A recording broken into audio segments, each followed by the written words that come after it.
여러분 안녕하십니까. 경제현장 오늘 고광철입니다. 오늘의 주요 뉴스 전해드리겠습니다. 호반건설이 대한항공을 계열사로 둔 한진그룹 지주사인 한진칼 지분을 18.46%까지 확보했습니다. 최대 주주인 조원태 한진그룹 회장 측 지분 19.96%에 1.5%포인트 차로 따라붙었는데요. 조원태 회장 측은 우호 지분 등을 합하면 45% 정도에 달해서 경영권 분쟁이 일어나도 방어할 수 있을 것으로 보입니다. 편의점 업계 무한 성장에 제동이 걸렸습니다.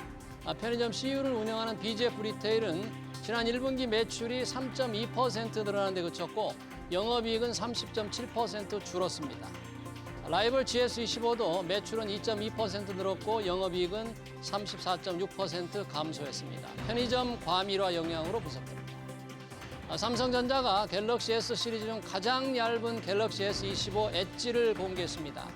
가장 큰 장점은 5.8mm의 슬림한 디자인과 163g의 가벼운 무게인데요. 14일부터 사전 판매를 하고 23일 공식 출시합니다. 3주 앞으로 다가온 21대 대선을 앞두고 이재명 민주당 후보는 AI와 문화산업 육성을 통해 경제 강국을 건설하겠다는 1호 공약을 제시했습니다. 김문수 국민의힘 후보는 신산업 규제 철폐와 법인세 인하를 통해 기업하기 좋은 나라를 1호 공약으로 내세웠죠. 이준석 개혁신당 후보는 작은 정부를 내걸었습니다. 대선 후보들이 앞으로 우리 경제를 어떻게 만들겠다는 것인지 이어지는 집중진단에서 공약 내용 해부해 보겠습니다. 경제현장 오늘은 SBS BJF과 유튜브에서도 실시간 시청 가능합니다. SBS BJF를 다운받아 시청하면 더 많은 정보와 뉴스를 볼 수 있습니다.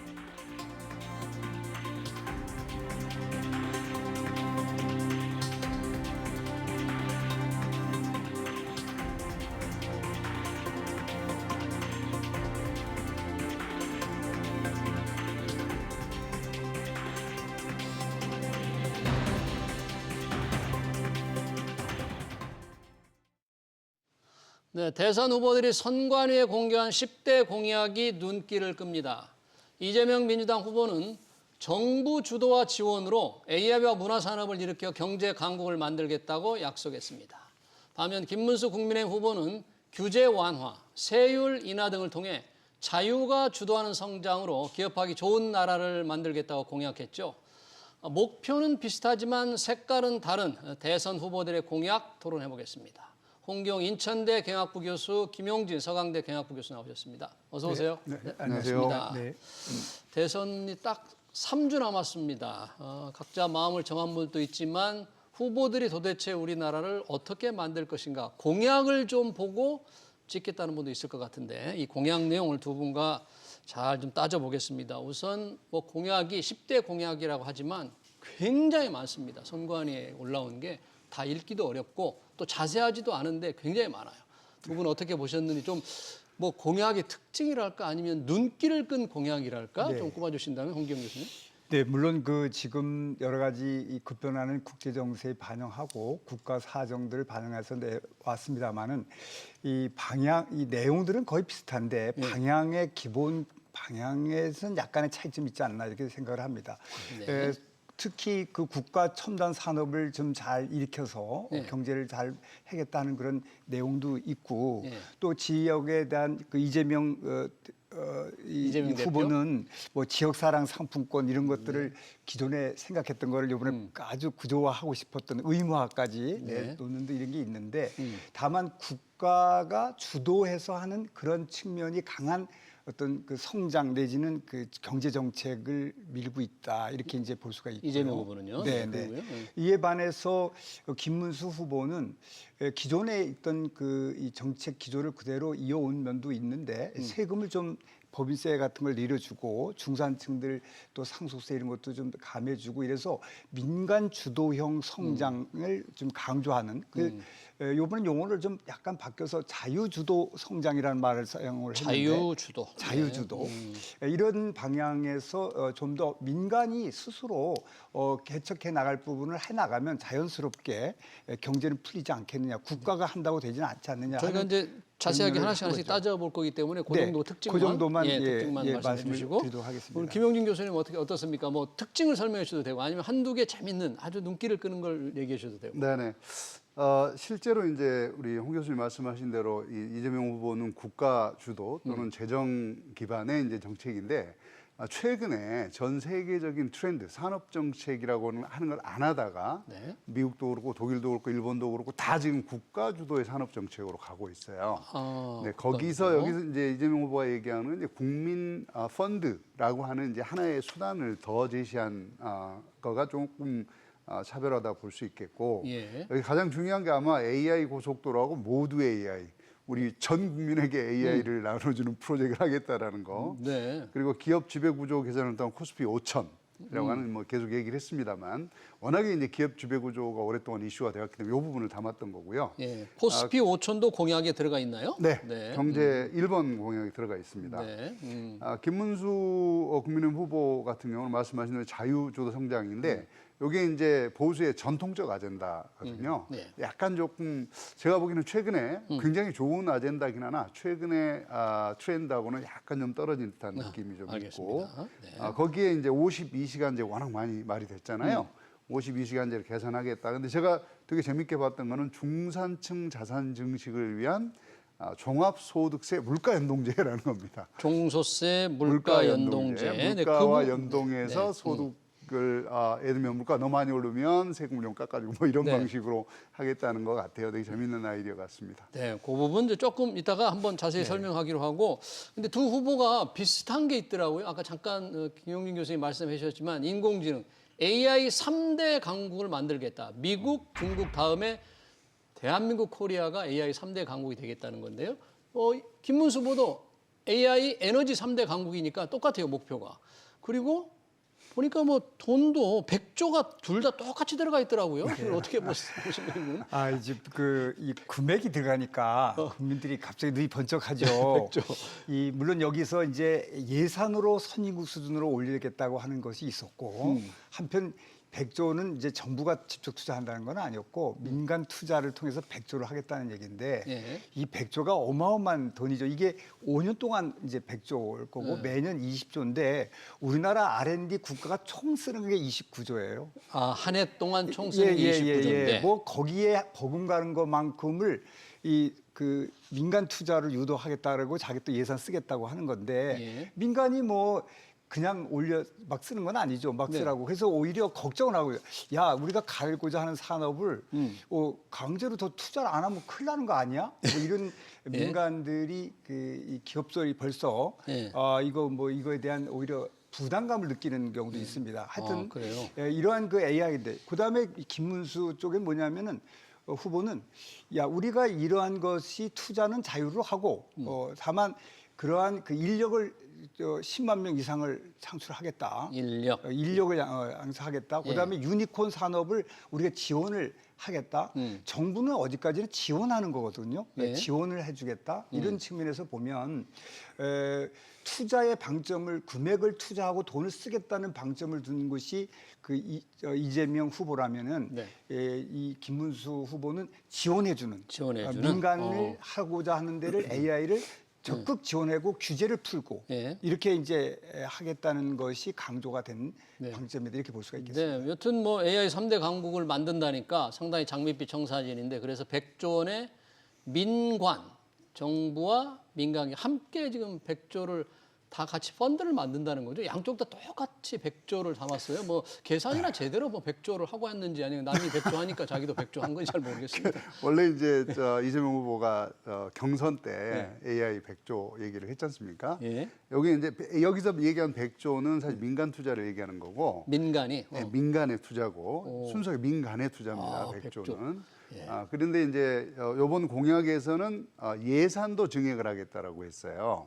예산. 그러니까 예산은 별도고 민간 투자는 100조인데 이게 아마 지난번에 얘기했던 국민 펀드와 같은 새로운 형태의 국부 펀드를 만들어서 거기 투자를 하겠다라고 하는 게 이제 기본적인 건데 우리 이제 홍 교수님 말씀하신 대로 근데 이재명 대표 후보가 얘기한 부분은 기반입니다. AI 데이터 센터를 건설하고 그래서 AI 고속도로를 구축하고 모든 국민에게 AI를 사용할 수 있도록 하겠다라고 하는 게 이제 기본 원칙이라면 김문수 후보는 오히려 민간 합동 펀드죠. 예산 얘기는 안 했고 민간 합동 펀드. 펀드를 조성해서 AI 스타트업에 투자를 하고 인재 20만 명을 육성을 하겠다. 예. 근데 여기 재미있는 거는 전력 얘기를 했어요. SMR. 전력, 소형 원자로. 왜냐하면 소형 원자로죠. 예. 스몰 모듈러 리액터니까. 근데 그 부분이 이제 전력 AI를 쓰면 전력이 워낙 많이 들어가니까 이 전력 부분을 별도로 연구를 하신 것 같아요. 네. 예.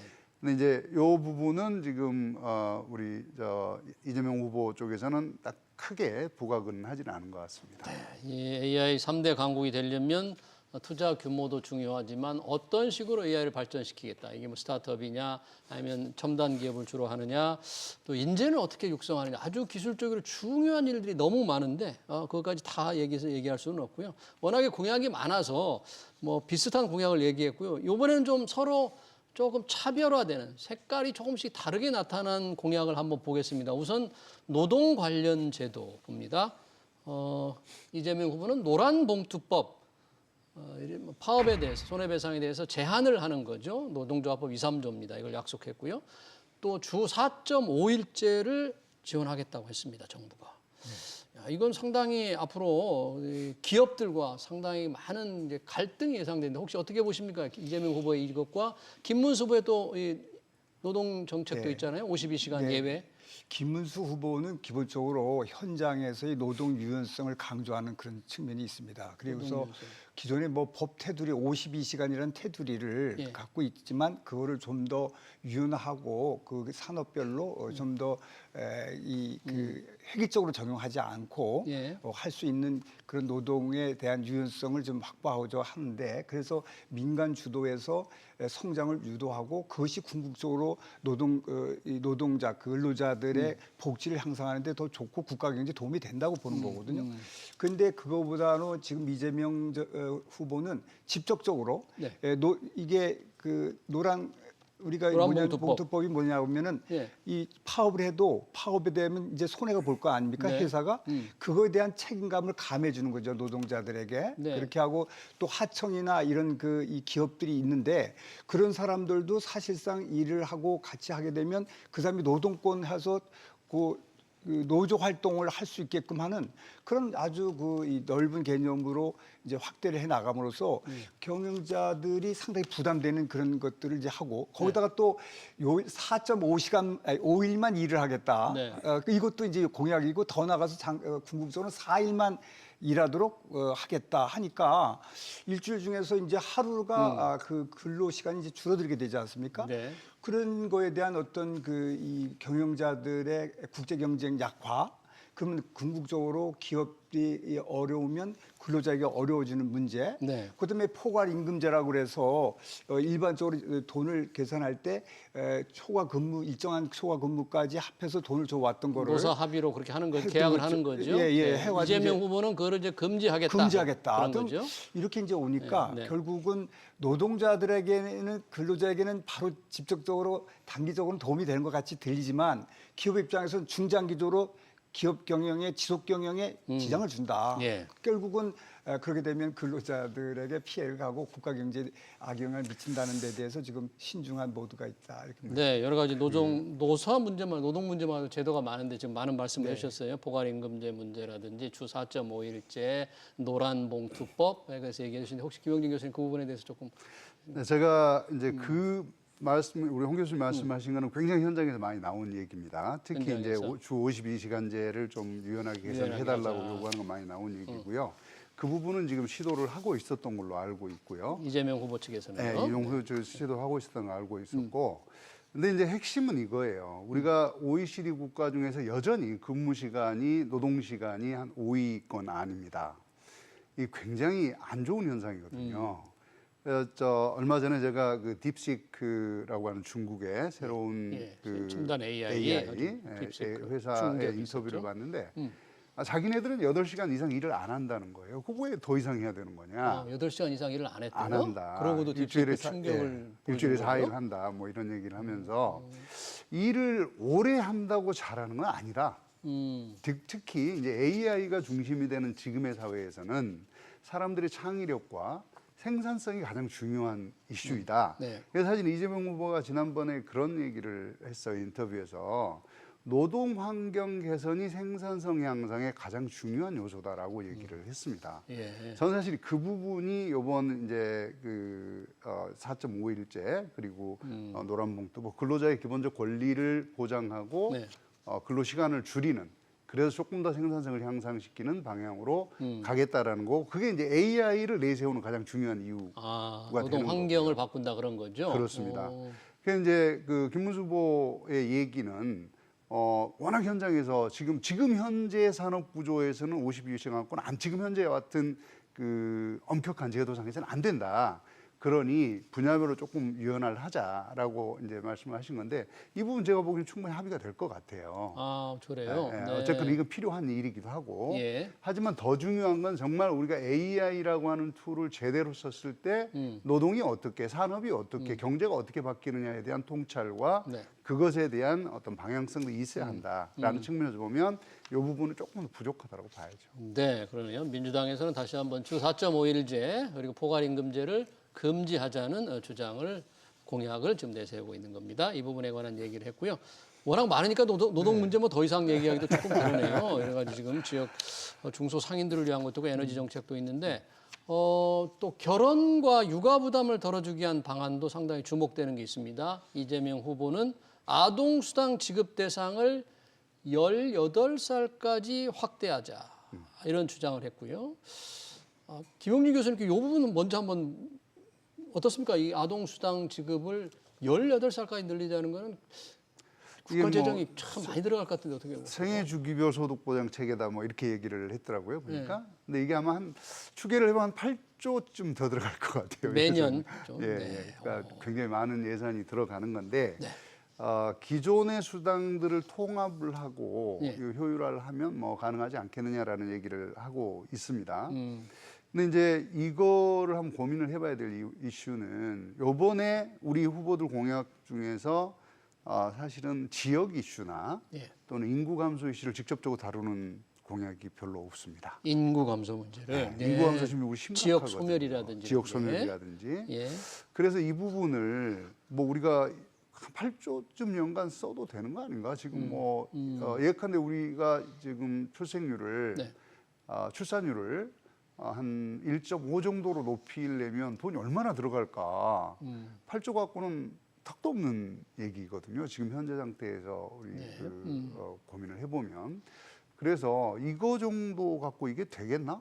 지금 좀 그런 생각이 좀 들더라고요. 네.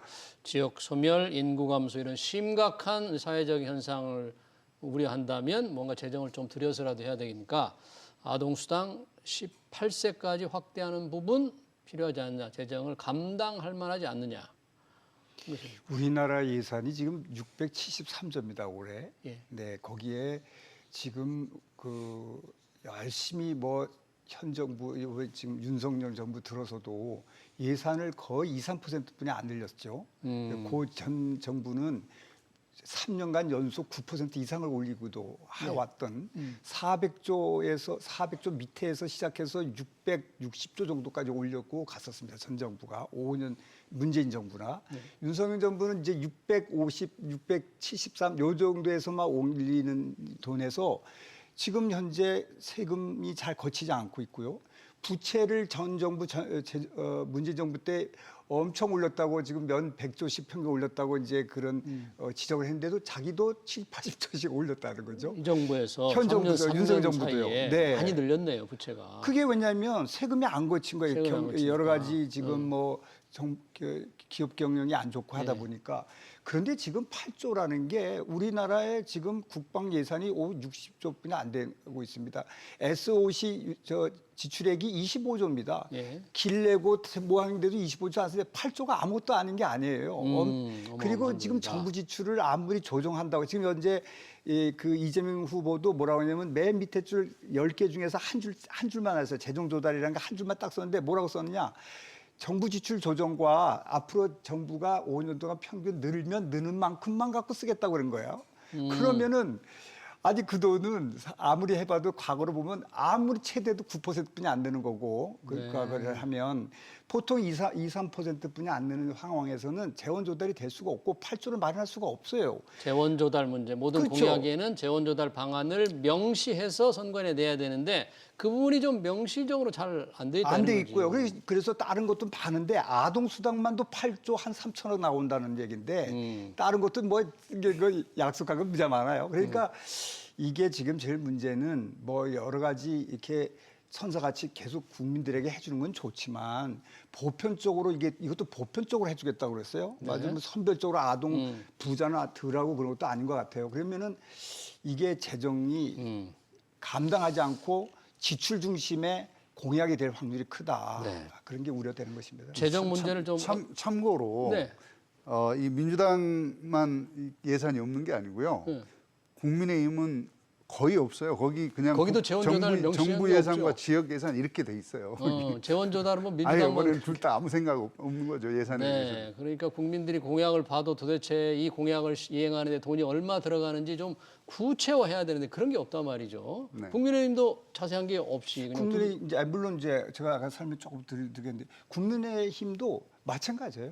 예, 그것도 이준석 그도 다 한두 줄만 써져 있어요. 그러니까 그래? 쓰겠다는 거는 한 페이지가 가득 되고 그 재원은 한 줄. 한 줄. 네, 이렇게 된 거는 이제 양당이 사실 네. 다 맞습니다. 문제가 있다는 것은 뭐 제가 뭐 어느 한 당만 얘기를 한 건 아니고요. 예. 다만 지금 김문수 후보는 이것 말고 이제 뭐냐면 결혼을 하고 그다음에 아기를 한 번 낳고 두 번째 또 낳으면은 3년마다 3년 결혼하면 3년, 첫째 네, 아이 네. 3년, 둘째 둘째도 3년. 3년. 네, 네. 총 그렇게 9년. 해서 총 9년 뭐 정도에 해당하는 데서 그 주택 마련을 위해서 지원을 해주고 주택도 마련하는데 10만 호를 매년 만들어서 지원하겠다. 아까 제가 이재명 후보 거만 얘기해서 지금 저 조금 더 네, 설명을 네. 드렸습니다. 네. 거기도 뭐 재원이 엄청나게 들어가겠죠. 거기도 공공주택이니까 말도 못하는 거죠. 엄청난 돈이 들어가는데 그 역시 재원 조달 방안이 맞습니다. 분명치 않다, 구체적이지 않다. 양당이 같습니다. 네, 그러네요. 그것만이 아니고 또 중소상공인들 가게를 위한 여러 가지 그 경제 활력을 높이기 위한 해법도 많이 들어가 있는데요. 워낙 내용이 많지만 그 중에서 그동안에 좀 논란이 된 거 아까 홍경 교수님 잠깐 언급을 했지만 이재명 후보는 지역사랑 상품권 확대를 명시적으로 했어요. 이 부분 이재명 후보로서는 정말 이 뭐라 그럴까요? 확실한 어떤 철학인 것 같습니다. 이 부분 네. 앞으로 어떨까요? 이 부분 가지고. 이거를 이렇게 한번 생각해 볼 네. 필요가 있습니다. 그러니까 뭐 경제학 하시는 분들 중에 많은 분들이 이거 반대하거든요. 별 효과가 없다. 어차피 그렇게 해도 우리가 살리고자 하는 소상공인들한테 큰 도움이 안 되고 그 돈이 전부 다 바깥으로 빠져나갈 거다. 이렇게 이제 얘기를 하고 인플레이션만 일으킬 거다. 이제 이런 얘기를 많이 하지 않습니까? 근데 최근에 이제 재밌는 발언을 우리 이재명 후보가 네. 한번 했어요. 네. 원화 기반 스테이블 코인을 만들겠다 이렇게 얘기를 했습니다. 이제 스테이블 코인이라는 건 우리가 가상 자산, 스테이블 코인. 네, 네. 가상 자산인데 네. 디지털 화폐죠. 네. 이 디지털 화폐의 속성은 프로그램이 가능합니다. 거기다가 예컨대 어디다 써라, 언제 쓸 수 있다, 뭐 어느 영역에서 써라 이런 거를 다 프로그램이 가능하거든요. 네. 그렇기 때문에 지역 내에서 사용되는 돈이 지역에서 돌 수 있도록만 해줄 수 있다면 최소한 지역 경제에는 굉장히 큰 도움이 될 것이다. 뭐 그런 차원에서 이게 지역사랑 상품권이라는 것과 또 다른 기술적 툴을 포함한다면 상당히 유의미한 툴이 될 수는 있겠다. 네. 지역 경제를 살리는 예. 뭐 그런 차원의 접근이 되겠고. 원화 기반 스테이블 코인을 이 지역 소상공인들을 위해서 쓸 수 있도록 뭘 해준다 그런 얘기예요. 네, 만들겠다? 그러니까 원화 기반 스테이블 코인을 만든 다음에 요거를 지역사랑 상품권과 합하는 겁니다. 어허. 프로그램이 가능하니까. 예. 네, 그런 어프로치를 하게 된다면 네. 이게 기존에 얘기했던 단점들을 다 극복하면서 굉장히 좋은 수단이 될 수 있겠다라는 네. 생각이 그 듭니다. 부분 뭐 김문수 후보도 여러 가지 소상공인을 위한 게 많이 내놓았던데 혹시 뭐 근데 이게 지금 지역사랑 상품권을 의무화하겠다는 거예요. 의무화 의무화라고 붙였어요 거기 그래요? 공약에. 그래서 그러면 지역사랑이 지금 의무되니까 각 지역이 다 한다는 거예요. 그 한마디 말하면 국가 사랑이지 네. 이게 지역 사랑만이 아닌 거예요. 의무화 시켜놓으면. 네. 옛날같이 성남시나 경기도나 뭐 이런 특별하게 할 때는 그 지역의 예산을 거의 써가지고 했으니까 네. 지역 사랑이 될 수 있다고 보이지만 네. 전국을 다 하는 건 지금 현재 온누리 상품 등 온누리 상품권이 국가 전국. 사랑 상품권이 있습니다. 네. 근데 여기다가 지역사랑 상품권이라고 별도가 있는 것처럼 하는 것은 오도될 협력가 저는 있다고 보이고 이거를 그 모든 국민들에게 이것도 저기 부자 가난사 관계 없어요. 예. 다 사면은 상품권을 사면은 누구나 쓰게 하는 보편적 복지의 일환으로서 보편적 복지다. 그렇게 이제 하게 되면 예산을 그냥 나눠주는 것이 될 수 있어요. 왜냐하면 할인율이 있거든요. 이제 네. 그 상품권 전액을 대주는 건 아니고 물론이죠. 거기에 이제 할인율이 있기 때문에 할인만큼 할인이 국가 예산인데 온 국민에게 소비하는데 돈을 대주는 거가 되는 거예요. 어느 지역에서 지방자치단체장이 나는 예산 중에서 이런 지역에서 활성화를 할 때는 그때는 의미가 있을 수는 있지만 전국으로 갈 때는 여기다가 지역을 붙일 이름을 지역을 붙였는데 지역이라고 붙이는 것은 애매한 오도될 확률이 있고 오히려 국가사랑 상품권을 정부가 지원해주겠다 그런 거하고 똑같다. 그래서 그러네요. 저는 이것도 예산이 전 국민에게 나눠줘야 되니까 발행 그게 규모에 뭐 따라서 1인당 뭐 글쎄요 규모가 이제 어느 정도 어느 정도 되는데 발행하는 상당히 요새 뭐 재난지원금 25만 정도 많다 그러고 막 그런데 그보다 더 많은 돈이 나갈 확률이 있습니다. 그거는 나갈 확률이 있기 그렇게 때문에 생각할 필요는 없고요. 네. 이게 지역사랑 상품권 이게 해봐야 상당히 우려되는 2, 3조 정도 될 텐데 중요한 건 제가 말씀드린 이제 교수님 말씀하신 대로 그냥 아무데나 쓸 수 있게 하거나 특별한 제한을 걸지를 않거나 네. 조건을 붙이지 않으면 당연히 그렇게 됩니다. 그런데 지역의 특성, 예를 들면 우리 지역 축제에 오신 분을 위해서 프로그램을 해서 거기서 네. 쓸 수 있게 만들어 준다든지 아니면 지역의 특산물을 살 수 있도록 한다든지 지역에 투자를 할 수 있도록 한다든지 이렇게 아까 제가 말씀드린 이 스테이블 코인이라고 하는 놈은 그러한 프로그램이 가능한 돈이다. 그거를 지역사랑 상품권 붙이면 굉장히 효과적인 지역 활성화 툴이 될 수 있다. 네. 이런 얘기고요. 네. 그러니까 지역 특성화라는 관점에서 이걸 봐야 되는 겁니다. 근데 거기에 조금만 더 저도 그래서 지역의 역시 지역사랑 상품권이 지역 앞으로도 재정으로 한다면 이해가 간다. 지방 재정으로만 그렇죠. 한다면. 국고 돈을 왜 가져가겠다고 국가돈을 하는 주느냐. 거야. 그러니까 이러면은 그러면 그 지역의 재정을 다른 데 쓸 거를 그걸 위해서 쓴다 그러면 그야 뭐 지방자치단체에서 의미도 있을 수 있는데 그런 거 있고 참 코인 얘기하는데 코인은 별도로 우리가 토론할 내용입니다. 이거는 저는 코인 같은 형식으로 해서 돈을 모으는 거는 상당히 위험해서 중국은 아예 금지시켰고 예. 이런 것들은 좀 상당히 좀 네. 우리가 재정 조달 방법으로서는 적합한지 저는 적합하다고 지금 생각되지 않습니다만은 적합한지는 좀 더 그 토론의 여지가 있다. 좀 그렇게. 알겠습니다. 역시 지역사랑 상품권 과연 지역에만 해당돼야 되는데 국가가 과연 재정으로 도와주는 게 바람직하냐. 더군다나 의무화한 데 대해서 조금 문제가 있다는 게 홍경 교수님의 지적이신데 지역 특성을 살리면 괜찮지 않느냐. 우리 김영주 교수님 말씀해 주셨고요. 우리 두 후보만 있는 게 아니어서 마지막으로 이준석 개혁신당 후보 공약을 조금 얘기하면서 네. 종합적으로 이재명 후보나 김문수 후보까지 3자의 총평을 한번 해주셨으면 좋겠습니다. 이준석 후보 얘기를 좀 어떻습니까? 특징이 좀 있습니까? 이준석 후보? 네, 이준석 후보가 상당히 1번부터 다르죠. 1번이 일 잘하는 정부라고 작은 정부를 주장을 했고요. 네. 나머지 거는 되게 이준석 후보는 타겟팅을 잘했어요. 젊은 사람들을 타겟팅으로 하고 예를 들어서 뭐 국민연금을 두 개로 쪼개겠다. 네. 뭐 이런 거. 그러니까 구국민연금과 신국민연금 이렇게 쪼개서 신국민연금 젊은 사람들한테 좀 더 많은 혜택을 주겠다라는 거고, 그러니까 앞선 세대가 뒤의 세대의 부를 뺏어가지 않도록 하겠다. 뭐 이런 것들이 하나 있고요. 네. 최저임금도 지자체 위임을 하겠다라고 하는 게 있고.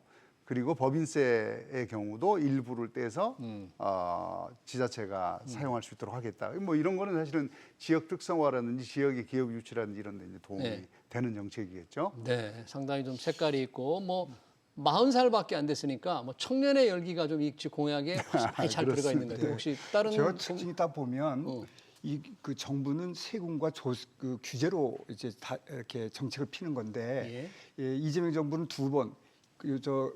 김문수 후보는 10번. 그런데 이준석 후보는 뭐 10번인 규제라는 단어가 규제라는 들어가는데. 단어가 공약 내용에 네. 근데 이준석 후보는 23번이 들어 있습니다. 그게 무슨 뜻입니까, 그럼? 정부가 민간의 활성화를 위해서 규제를 완화하고 철폐하겠다는 겁니다. 그런 내용이 이준석 예, 개혁신당 아주 후보에 특히 훨씬 많이 들어있다. 몇 배가 있는 거예요, 단어가. 그리고 완화라는 단어는 이재명 후보의 완화 철폐라는 단어는 없어요, 규제. 그래요? 그런데 여기는 완전히 규제 심판원 또 규제를 제한하는 국가를 만들겠다고 그런 단어까지 사용하면서 하는 것은 예. 상당히 의미 있고요. 네. 저는 그런 측면에서 보면 잘된 공약이다 저는 그렇게 보고 네, 네, 짧게. 네, 짧게. 그런데요, 규제라는 거는 사회적 합의의 산물입니다. 규제를 무조건 없애는 게 좋은 것이냐?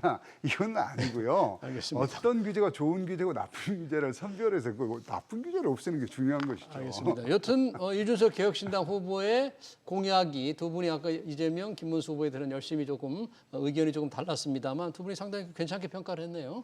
앞으로 이제 세 분의 이제 20일 남았습니다만 대선 서로 열전을 좀 더 잘 지켜봐야 되겠습니다. 대선 공약 관련 토론 여기서 마치겠습니다. 홍기용 인천대 경학부 교수, 김용진 서강대 경학부 교수였습니다. 고맙습니다. 네, 감사합니다.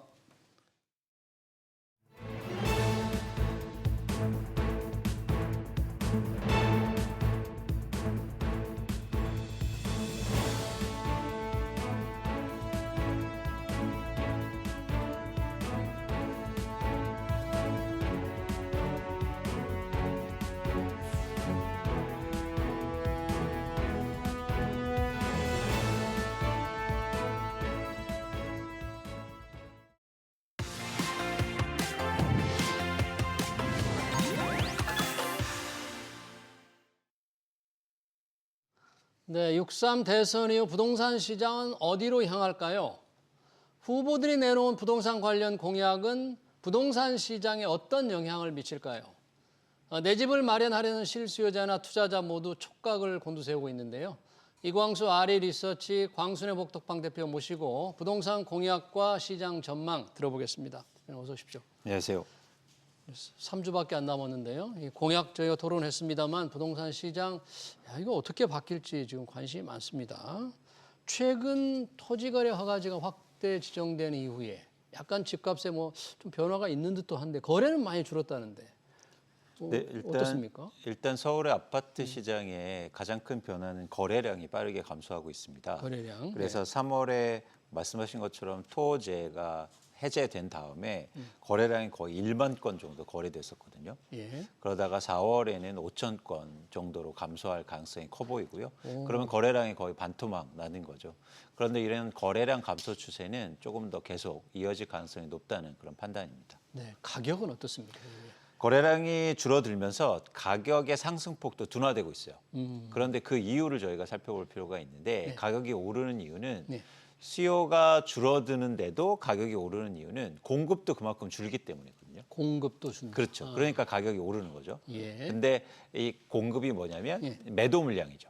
매도. 그래서 지금 상황은 시장은 예. 살려는 사람들은 줄고 있고 예. 또 반면에 팔려는 사람도 더 많이 줄면서 가격 상승률은 둔화되지만 가격은 아직까지는 오르고 있다. 이렇게 판단할 수 있습니다. 그러니까 좀 시장이 좀 어디로 흘러갈지를 조금 궁금해하면서 약간 뭐 관망하면서 조금 더 기다려보겠다. 팔려는 사람도 그래서 매물을 조금 걷어들인다. 뭐 이렇게 봐야 됩니까? 맞습니다. 그러니까 쉽게 말해서 동상이몽인 거죠.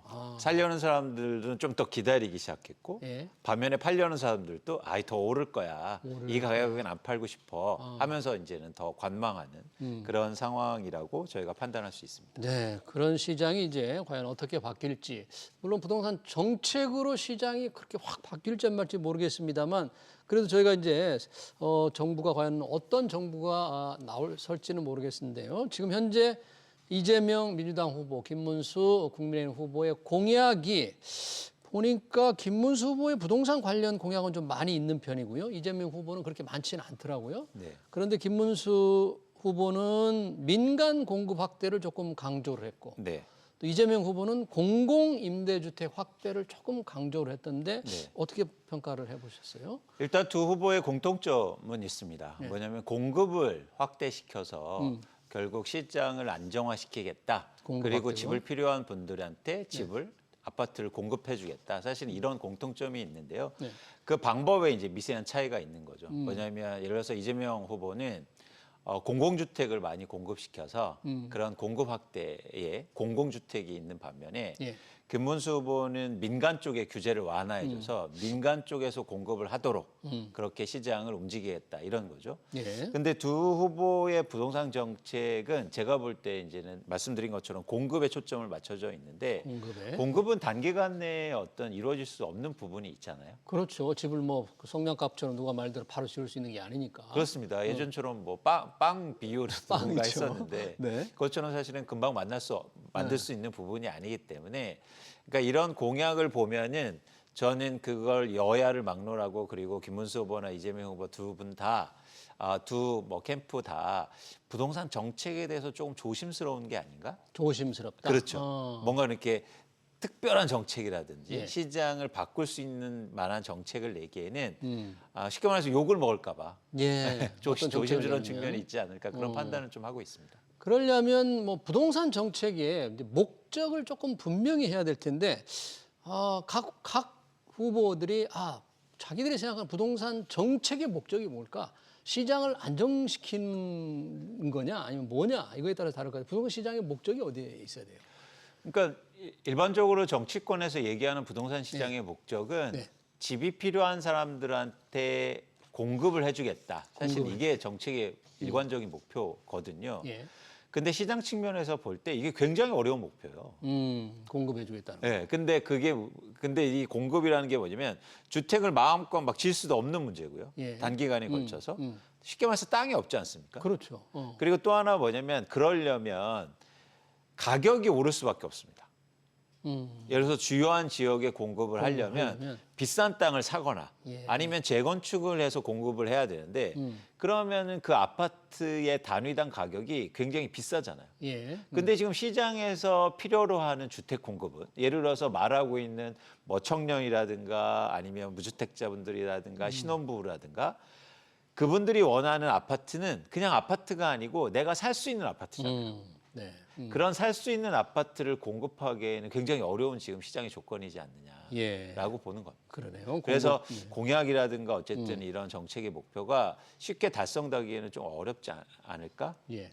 두 후보가 공급 확대를 내걸었지만 네. 성격은 조금 다르지만 공급이 바로 되는 게 아니다. 네. 세금에 관련된 걸 보니까 김문수 후보는 종합부동산세 개편이라고 했고 양도소득세 중과를 폐지한다고 했고 비수도권 주택에 대한 취득세를 면제한다는 약속을 했는데 이재명 후보는 이 부동산 세금에 관해서는 일단 선관위에 등록된 공약만을 보면 아주 구체적인 건 나오질 않던데 맞습니다. 혹시 어떻게 보셨습니까? 이재명 후보 뭐 세금 손대지 않는 게 좋다 이런 말은 했더라고요 얼마 전에. 뭐 언론에서 보면 세금으로 집값 잡지 않겠다. 뭐 이렇게 이제 말하는 걸로 저희가 전달을 받고 있는데요. 네. 어쨌든 지금 세금에 대해서 좀 민감한 부분이 있고 그래서 공약을 통해서 뭐 세금을 건드리지 않겠다는 반면에 말씀하신 것처럼 김문수 후보는 그동안 계속 이루어졌던 어떤 부동산 관련 세제를 대폭 완화하고 아니면 폐지하겠다 이런 공약이지 않습니까? 그렇죠. 근데 저희가 여기 가서 또 의문점을 가져야 될 게 뭐냐면 세금은 세제에 변화하기 위해서는 또 국회의 동의가 필요하잖아요. 그렇습니다. 국회 그렇죠. 법을 고치려면. 근데 만약 김문수 후보가 대통령이 됐을 때 과연 국회를 설득하고 쉽게 말해서 민주당의 동의를 일으킬 수 있겠느냐가 사실은 또 의문점이라는 거죠. 그러네요. 그렇기 때문에 저는 공약을 내세울 때 할 수 있는 걸 해야죠. 그러니까 의지하는 게 아니라 그런 측면에서 좀 더 세밀한 어떤 방향성이 필요하지 않느냐 그런 판단을 좀 하고 있습니다. 네, 세제 개편, 부동산 관련 세제 개편 얘기가 들어가 있는데 과연 국회를 통과할 수 있느냐 여부, 실행 여부. 실제로 지금 윤석열 정부, 윤석열 전 대통령도 약속한 여러 가지 세제 개편, 부동산 세제 개편이 통과 안 되는 게 굉장히 많죠 지금. 그렇죠. 그리고 또 하나 말씀드리고 싶은 건 뭐냐면 부동산 시장에 뭐 우리가 이런 말을 많이 하지 않습니까? 시장에 맡겨놔라. 시장에 맡겨놔라. 네. 근데 그 시장에 맡겨놓는 말하고 굉장히 일반적으로 이제 동일시하는 게 뭐냐면 네. 예를 들어서 규제를 철폐하고 세금을 뭐 낮춰주고 네. 사실은 저는 이게 시장에 맡겨놓는 정책은 아니라고 봐요. 그런 요구는 상당히 많은데요. 규제 그렇죠. 철폐, 세금 그러니까 완화. 시장이라는 건 뭐냐면 불확실성을 먼저 없애주는 게 가장 중요하고 그래야 시장이 작동하거든요. 예. 그런 측면에서는 오히려 세제라든가 아니면 이런 뭐 세금이라든가 마찬가지로 규제는 일관성을 가져야 되는 게 중요합니다. 일관성을 가지는 게 그렇죠. 중요하다. 네. 근데 정권이 바뀌거나 정부가 바꾼다고 해서 갑자기 뭐 예를 들어서 다주택자 중과했다가 다주택자 또 중과 안 하고 이러면 안 하는 것도 시장을 역행하는 거라는 거죠. 네, 그렇군요. 예. 그런 차원에서는 시장의 불확실성을 이렇게 계속 야기하지 않고 또 하나 뭐냐면 정책의 일관성을 갖는 게 되게 중요하다. 일관성. 그런 측면에서는 뭐 중과하고 뭐 또 세금을 없애주고 사실 둘 다 문제다라고 전 보고 있습니다. 그러니까 현재의 제도나 세제가 그대로 유지되는 것도 뭔가 이게 집을 사려거나 팔려고 하는 사람들의 이제 예측 가능성을 훨씬 높여주기 때문에 이게 좋은 그렇습니다. 거죠. 그것도 그렇습니다. 그대로 놔두는 거. 맞습니다. 네. 부동산 정책은 이제 목표에 관해서 얘기할 때 간혹 얘기하는 분들이 있어요. 아까 이제 규제 철폐 뭐 중간 완화하면서 다주택자들 조금 규제를 더 풀어서 이런 분들한테 집을 조금 투자 수요를 충분히 인정해 주는 게 시장을 안정시키는 거냐 아니면 더 다주택자를 규제를 강화하는 게 시장을 안정시키는 거냐 논란이 좀 있을 수 있을 텐데 이 부분은 어떻게 보세요? 저는 이것도 같은 관점이라고 보고 있는데 일관성을 일단 가져야죠. 일관성. 예. 근데 저희가 좀 근본적인 고민을 좀 해볼 필요가 있는 게 뭐냐면 예. 어쨌든 다주택자는 투자나 투기 목적의 수요란 말이죠. 그렇죠. 네. 그런데 우리가 부동산 시장이 굉장히 어려운 게 투자도 가능하지만 사용해야만 하는 자산이기 때문이에요. 부동산이라는 건 그렇습니다. 필수 자산이죠. 필수 재화고. 근데 이 필수 재화를 누군가 투기하고 투자하니까 사실 이렇게 뭐 예를 들어서 서민들한테든가 무주택자분들이 되게 힘든 거거든요. 그래서 정책은 어쨌든 투자나 투기 수요를 억제하는 방향성인 게 맞습니다. 근데 여기서 논란인 게 이런 거죠. 네. 뭐냐면 최근에 이제 논란인 게 다주택자를 규제하니까 네. 시장에 다주택자가 준다. 준다. 그러니까 오히려 전세 가격이 오른다. 이런 얘기를 하고 있거든요. 다주택자가 주로 전세를 많이 대주는 임대인의 역할을 했는데 네. 그런 분이 주니까 네. 임대 물건이 줄어서 전세 가격이 오른다 이런 거예요. 네. 네. 그런데 근데 굉장히 이건 단편적인 접근이죠. 오. 무슨 얘기냐면 다주택자가 집을 안 사서 네. 집값이 떨어지면 그러면 누가 집을 살까요? 집이 없는 사람이 무주택자가 살겠다. 사죠.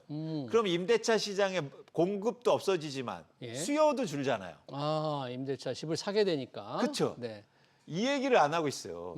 지금 대한민국의 부동산을 얘기하시는 분들, 특히 다주택자 문제를 얘기하시는 분들이 산수 문제거든요, 이거. 네. 그렇잖아요. 그러니까 예를 들어서 다주택자가 없다고 그래서 임대할 물건이 없어져서 전세 가격이 오른다는 얘기를 해요. 아니죠.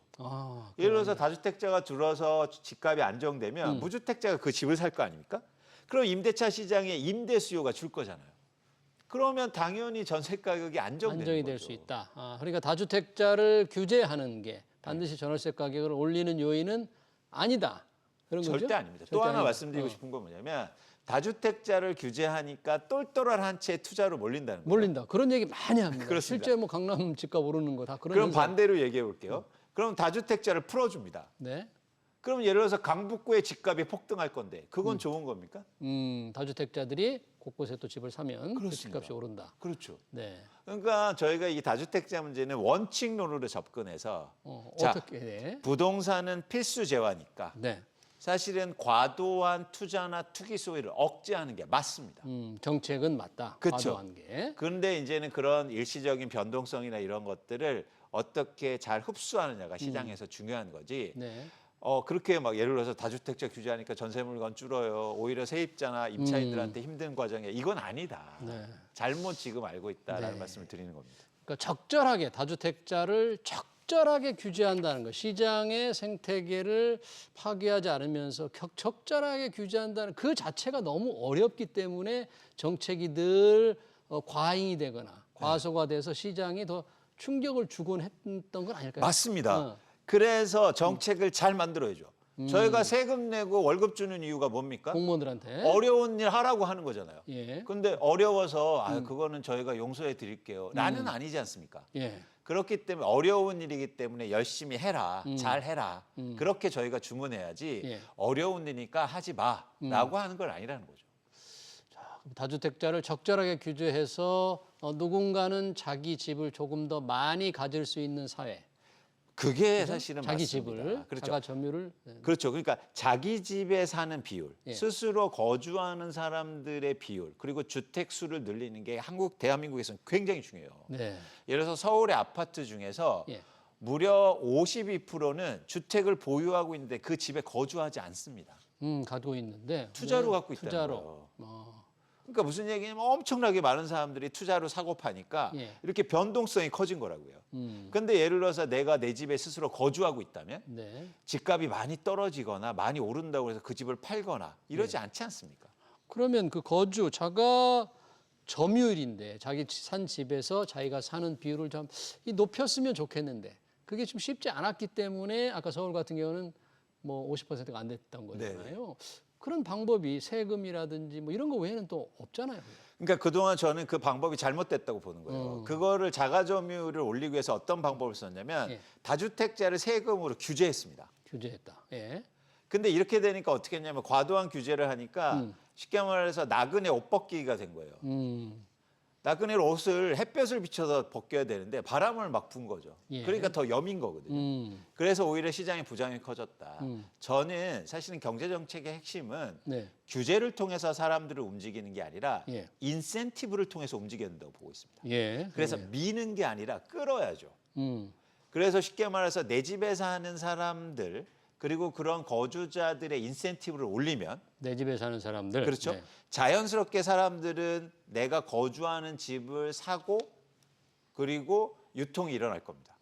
자연스럽게 그쪽으로 사람들이 가는 거죠. 예. 그러면 내 집에 오랫동안 사는 사람들이 많아질 거예요. 그럼 네. 시장이 안정되는 거죠. 음. 우리나라가 지금 평균적으로 서울 아파트가 한 집에 거주하는 연수가 6년 정도 되거든요. 평균. 예. 근데 미국은 12년이 넘습니다. 아, 그래요? 그만큼 굉장히 이사가 빠르다는 거예요.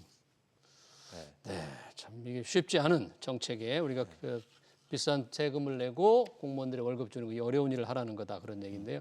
관련해서 지금 자가, 월세, 전월세 관련된 이제 임대차법도 논란이 계속됐잖아요. 임대차 입법 이것 때문에 전월세 가격이 오른다는 얘기도 있었고요. 재산 임대인의 재산권을 침해한다는 지적도 있었는데 이 부분은 혹시 어떤 변화의 가능성이라든지 필요성은 좀 있습니까? 그러니까 이 임대차 3법, 네, 특히 임대차 입법 있지 네. 않습니까? 예를 들어서 전월세 상한제라든가 아니면 전월세 가격 상한제라든가 4년 계약을 하게 되지 않았습니까? 2020년도에 도입됐는데 네. 근데 계속 논란이 되는 게 임대차 보호법 때문에 오히려 전세 가격이 오르고 있다. 저는 이거는 맞지 않는 얘기입니다. 아 이거는 예. 예를 들어서 왜냐하면 2022년도 말부터 2023년에 전세 가격이 하락했거든요. 예. 근데 그때는 임대차 보호법이 없었습니까? 없었느냐? 그러니까 임대차 보호법 때문에 전세 가격이 오르는 건 아니다. 이거는 상관관계가 일부 있을 뿐이지 인과관계가 있는 건 아니거든요. 예. 그렇기 때문에 사실은 저는 임대차 보호법은 필요합니다. 왜냐하면 필요하다? 우리나라에서 지금 임차인을 보호해주는 그런 법안이 그런 제도가 많지 않아요. 예. 그렇기 때문에 굉장히 임차인들이 사실은 불안해하거든요. 그래서 당연히 이런 법들은 유지가 돼야 되고 임차인 보호를 위해서. 그렇죠. 네. 그리고 그래야 시장이 안정될 수 있다고 보고 있습니다. 음. 그리고 또 강조하고 싶은 건 뭐냐면 임대차 보호법 때문에 전세 가격이 오른 건 절대 아니다. 전체 아니다. 예. 네. 마지막으로 우리가 이 자리에서 부동산 얘기할 때마다 늘 얘기했던 부동산 양극화입니다. 수도권과 지방, 특히 이제 지방에 미분양이 심각한데 정부도 뭐 LH를 통해서 학생 미분양을 사주겠다고는 합니다만 큰 진전은 없어 보이는데 이 부분은 도대체 어떻게 뭐 해결을 해야 됩니까? 지금 현재의 상태로 그냥 방치를 해야 됩니까? 어떻게 돼요? 그러니까 일단 직접적으로 지방의 미분양 아파트 이런 문제들이 심각해지고 있는데 이건 저는 마찬가지로 시장에 그냥 맡겨놓으면 해결될 수 있다. 맡겨놓으면 해결될 수 있다. 네. 무슨 얘기냐면 물건이 안 팔렸습니다. 예. 그러면 어떻게 되냐면 가격을 내리면 팔리거든요. 근데 지금 가격을 내리지 않기 때문에 안 팔리는 거예요. 근데 이 가격을 내리기도 전에 네. 정부가 그걸 사주겠다는 겁니다. 그러면 가격을 더 안 내릴 거 아닙니까? 네. 버티죠. 어. 그래서 아주 독특한 측면이 있어요. 예. 예를 들어서 지금 정부에서 어떤 얘기를 하냐면 자 부동산 시장에 맡겨놓겠다 얘기합니다. 예. 그런데 서울이나 수도권은 그러면 규제를 철폐해서 맡겨놓는다고 하고 지방은 그러면 안 팔리면 다 사주겠다는 거예요. 그러면 어디는 참여하고 시장에 참여하고 어디는 안 하겠다는 거거든요. 예. 전 그냥 시장에 다 놔두면 된다. 지금의 여러 가지 집이 안 팔려서 많은 건설회사들이 좀 어려움을 겪고 있지만 조금 더 가격이 떨어질 때까지 조금 더 맡겨놓을 필요가 있다. 그렇죠. 정부가 그러면 설명을. 자연스럽게 시장이 또 회복되고 변화가 일어날 것으로 전 생각합니다. 네, 알겠습니다. 네, 6.3 대선을 앞둔 부동산 공약과 시장 전망 잘 들었습니다. 지금까지 이광수 RA 리서치 대표였습니다. 대표님 고맙습니다.